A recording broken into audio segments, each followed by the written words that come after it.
I'm very honored to welcome our state attorneys general back to the White House. We were together last year, and I said, I'm inviting you back.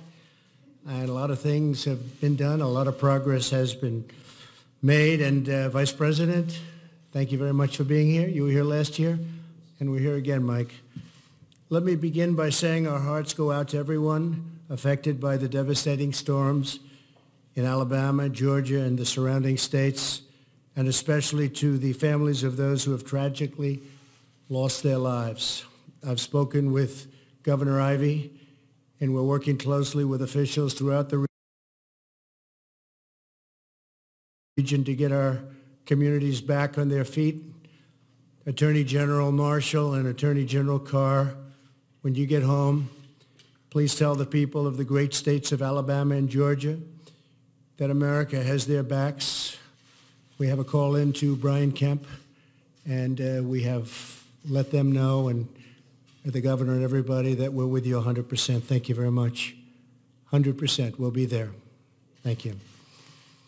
I want to thank your National Association President, Louisiana Attorney General Jeff Landry, friend of mine.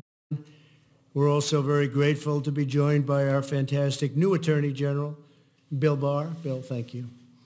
Today, we join together to reaffirm and strengthen the vital partnership among state, local, and federal law enforcement.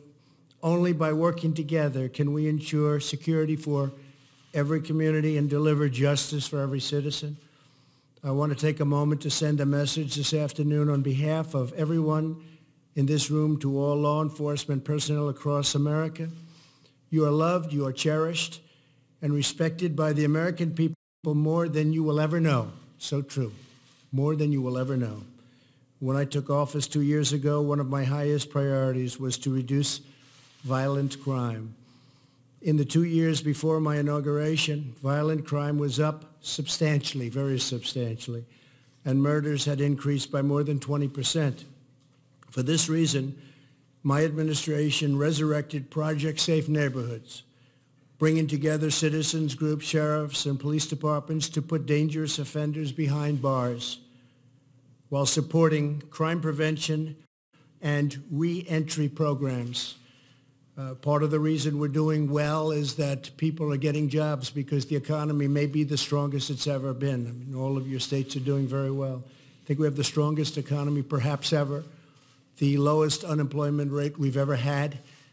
You could say 51 years or you could say ever. But groups, if you look at African American, Asian American, Hispanic American, the lowest unemployment rate historically ever. So that helps a lot with what you do. We deployed 200 new violent crime prosecutors. We charged a record number of firearms offenders. And last year we prosecuted the most violent criminals ever.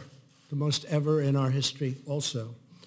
With your help and leadership, violent crime is now going down for the first time in a long time. Murders in America's largest cities dropped by 7% between 2016 and 2017.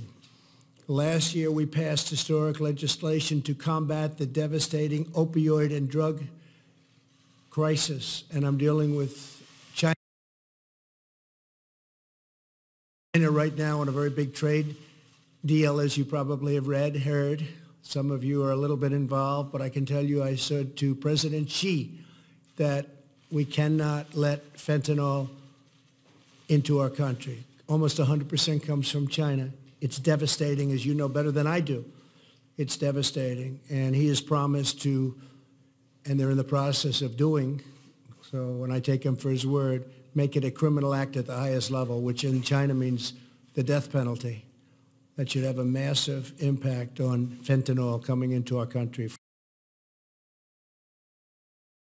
from China. This legislation expands life-saving treatment and authorizes funding for local law enforcement to help those badly addicted get the treatment they need. Our state attorneys general are launching bold initiatives to fight this epidemic. In Arkansas, Attorney General Leslie Rutledge, thank you. Where's Leslie? Thank you, Leslie, very much. Great job you're doing, too. Has taken on the drug companies, launched a groundbreaking education program, and trained local law enforcement to investigate and prosecute those responsible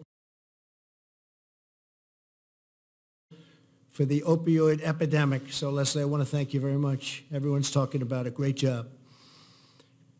But to defeat this deadly epidemic, America's southern border must be urgently and very strongly secured.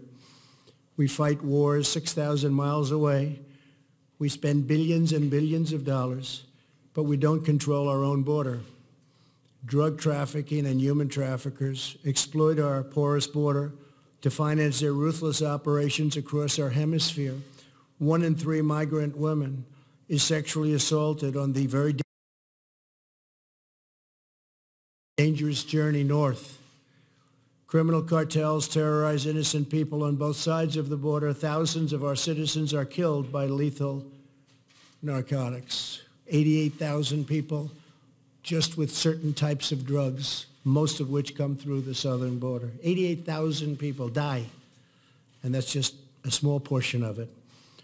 Hardworking people of every background pay the price for a lack of border control and security. In the last 2 years, ICE officers made 266,000 arrests of aliens with criminal records, including those charged or convicted of approximately 100,000 assaults.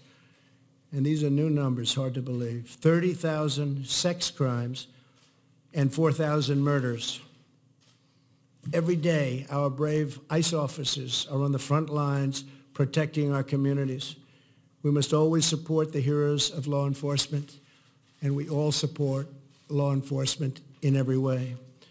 Sanctuary cities that release known criminal aliens put all Americans at risk. I urge everyone here today to make sure that your states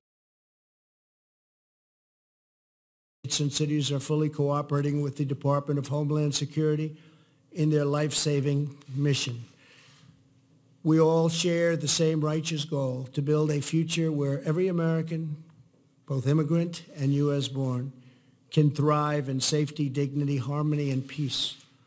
Before Christmas, I was proud to sign historic bipartisan criminal justice reform into law. And I want to thank the National Association of Attorneys General for everything you did to help pass this First Step Act. And a special thanks to Attorney General Carl Racine. Where's Carl? Carl? Hi, Carl. Great job. Thank you very much. You were very helpful. Everybody said, Carl, I feel like I know you. That's pretty good. Huh? Carl really was fantastic from District of Columbia. Attorney General Josh Stein. Josh, thank you very much. Thank you, Josh. Josh. Stand up, Josh. Go ahead. Come on. That's great. From a great place, from North Carolina. And Attorney General, my friend Ken Paxton from Texas. Thanks, Ken. Thanks. Great job. Together, we're making our community safer, our future brighter, and our people more prosperous than ever before. This is what our state and federal partnership is all about, putting the American dream within reach of all of our citizens. And that's happening more and more, and we're very proud of it. Thank you all for your friendship and your partnership and leadership, extraordinary leadership, really. Thank you all for the incredible service to your states, your citizens, and your nation. You're very special people and doing a very special and important job, and everybody very much appreciates it. And I want to lead that list. Great job. Thank you very much. Thank you. Thank you, everybody. Thank you.